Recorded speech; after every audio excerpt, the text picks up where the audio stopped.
ಬಸವಾದಿ ಶಿವಶರಣರನ್ನು ತನ್ನ ಹೃದಯ ಮಂದಿರದಲ್ಲಿ ಸ್ಮರಿಸಿಕೊಂಡು ಡಾಕ್ಟರ್ ಚನ್ನಬಸವ ಪಟ್ಟದೇವರ ಪರಮ ಪಾವನ ಪಾದಕ್ಕೆ ನತಮಸ್ತಕನಾಗಿ ಭಾಲ್ಕಿ ಹಿರೇಮಠ ಸಂಸ್ಥಾನದ ಹಿರಿಯ ಪೂಜ್ಯರು, ಅನುಭವ ಮಂಟಪದ ಅಧ್ಯಕ್ಷರು ಆಗಿರುವಂಥ ನಾಡೋಜ ಡಾಕ್ಟರ್ ಬಸವಲಿಂಗ ಪಟ್ಟದೇವರ ಪರಮ ಪವಿತ್ರ ಪಾದಕ್ಕೆ ಶರಣೆಂದು ಆಣೆ ಮಾಡಿದ್ದು, ಈಗಿನ ಪೀಠಾಧಿಪತಿಗಳಾಗಿರುವಂತಹ ಗುರುಬಸವ ಪಟ್ಟದೇವರ ಪಾದಕ್ಕೆ ಭಕ್ತಿಯ ಪ್ರಣಾಮಗಳನ್ನು ಸಲ್ಲಿಸಿ, ಇವತ್ತು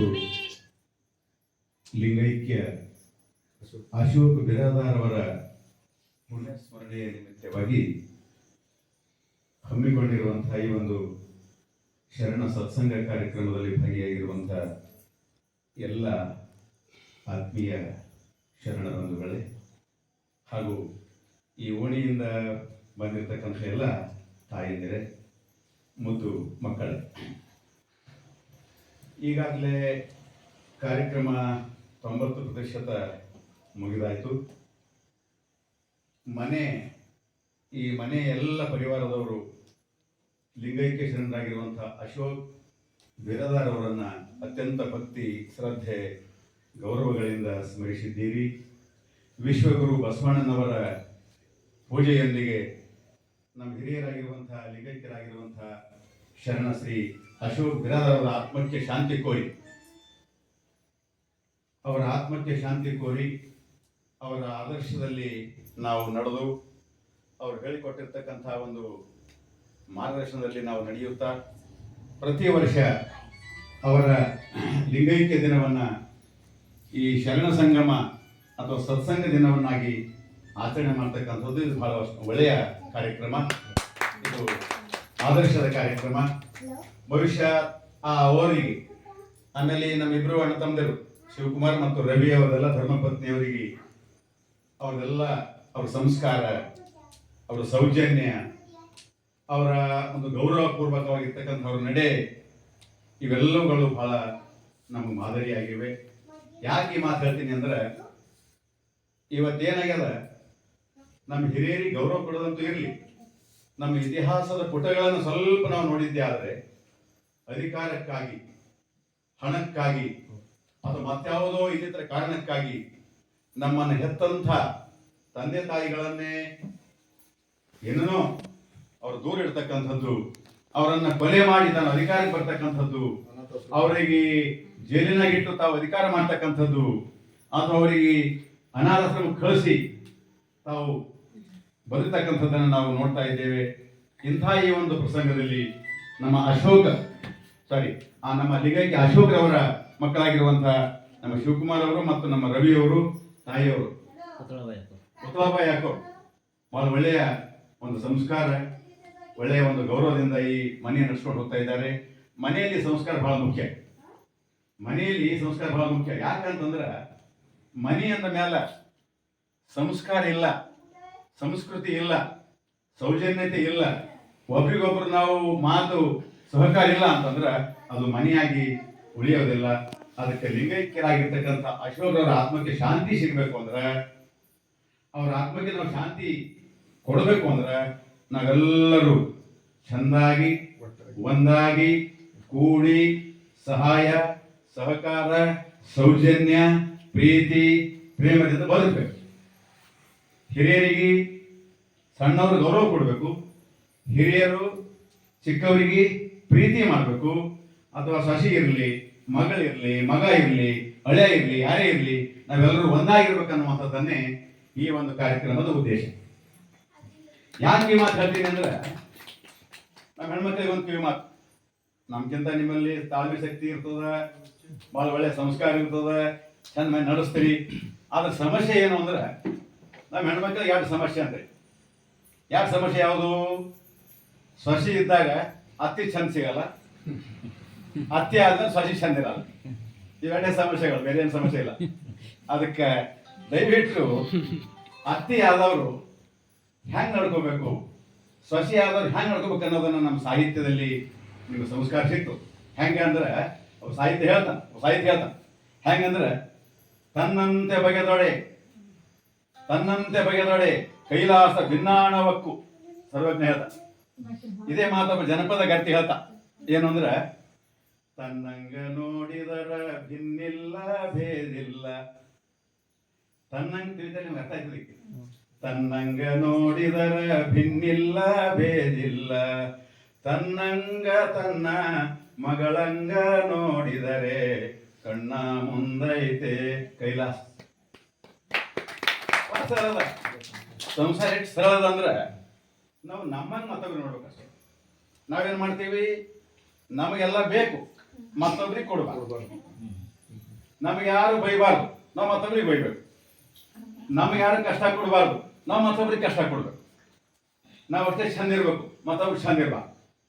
ಇದು ಹಿಂಗೆ ಭಾವನೆ ಬಂತಂದ್ರೆ ಮನೆ ಹಾಳಾಯ್ತು. ಮನೆ ಕೈಲಾಸ ಯಾವಾಗ?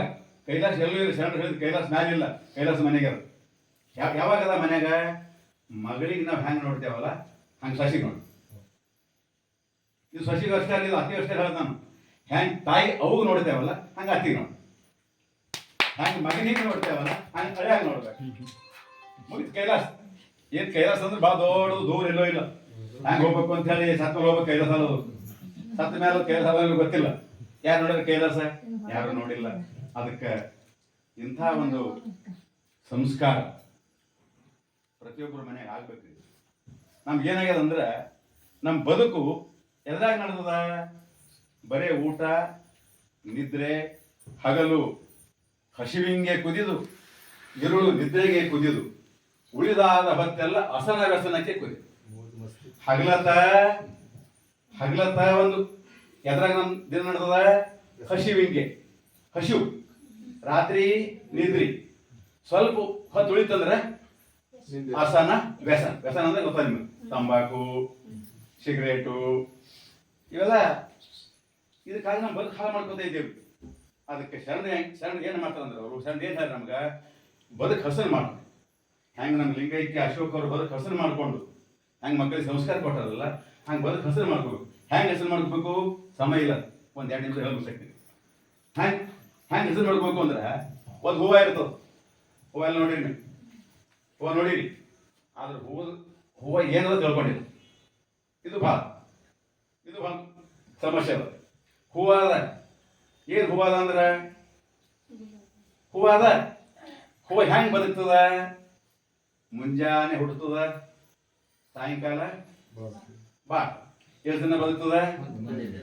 ಒಂದೇ ದಿನ ಬದುಕುವಂತ ಹೂ ತನ್ನ ಹುಟ್ಟಿಸಿರುವಂತಹ ಪರಮಾತ್ಮನ ತಲೆಗೇರಿ ಅವನ ಮುಡಿಗೇರಿ ತನ್ನ ಬದುಕನ್ನು ಧನ್ಯತೆ ಮಾಡ್ಕೊ.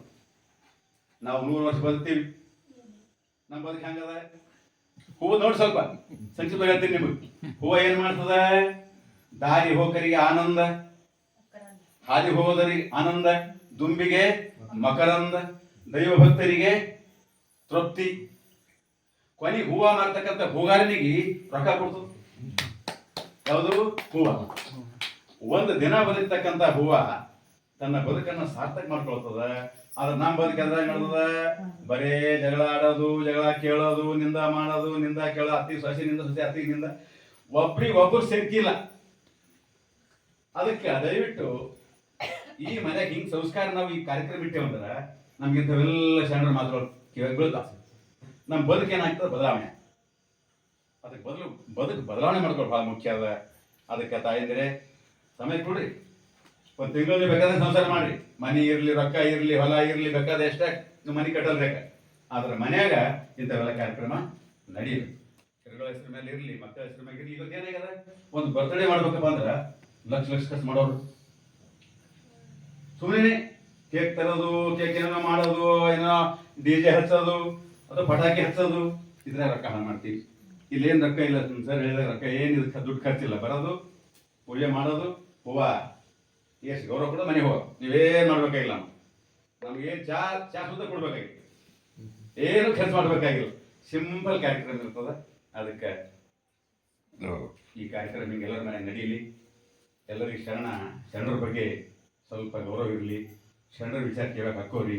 ಯಾಕಂದ್ರೆ ಕಿವಿ ಇರೋದೇ ಶರಣರ ಮಾತು ಕೇಳ, ಕಣ್ಣಿರೋದೇ ಗುರು ಹಿರಿಯರಿಗೆ ನೋಡ. ಕಣ್ಣು ನೋಡರ್ಕ, ಕಿವಿ ಕೇಳರ್ಕ, ಕೈ ಸೇವೆ ಮಾಡ, ಸತ್ಪಾತ್ರ ಕಿವುದೇ ಕರಕ್ಕೆ ಶೃಂಗಾರ. ಒಳ್ಳೆಯವರಿಗೆ, ಅಸಹಾಯಕರಿಗೆ, ದುರ್ಬಲರಿಗೆ, ದೀನರಿಗೆ, ಗರೀಬರಿಗೆ ಏನು ದಾನ ಮಾಡ್ತೇವಲ್ಲ, ಈ ಕೈಗೆ ಭೂಷಣ. ಕಣ್ಣಿಗೆ ಶೃಂಗಾರ ಗುರು ಹಿರಿಯರ ನೋಡುವುದು, ಕರ್ಣಕ್ಕೆ ಶೃಂಗಾರ ಪುರಾತನರ ನುಡಿ ಕೇಳುವುದು, ಕರಕ್ಕೆ ಶೃಂಗಾರ ಸತ್ಪಾತ್ರ ಕೀವುದು. ಕೊನೆಗೆ ನಮ್ಮ ಬದುಕಿಗೆ ಶೃಂಗಾರ ಯಾವುದು ಅಂದ್ರೆ ಈಗೆಲ್ಲ ಬಂದು ಕುಂತು ಇದೇನು ಸತ್ಸಂಗ ಮಾಡಿದಾರಲ್ಲ, ಇದು ಬದುಕಿಗೆ ಶೃಂಗಾರ ಆಗ್ತದೆ. ನಮ್ಮ ಬದುಕು ವ್ಯರ್ಥ ಆಗಬಾರ್ದು ಅನ್ನುವಂಥ ಮಾತು ಹೇಳಿ ನಾನು ಮಾತು ಮುಗಿಸ್ತೀನಿ. ಎಲ್ಲರಿಗೂ ಶರಣು.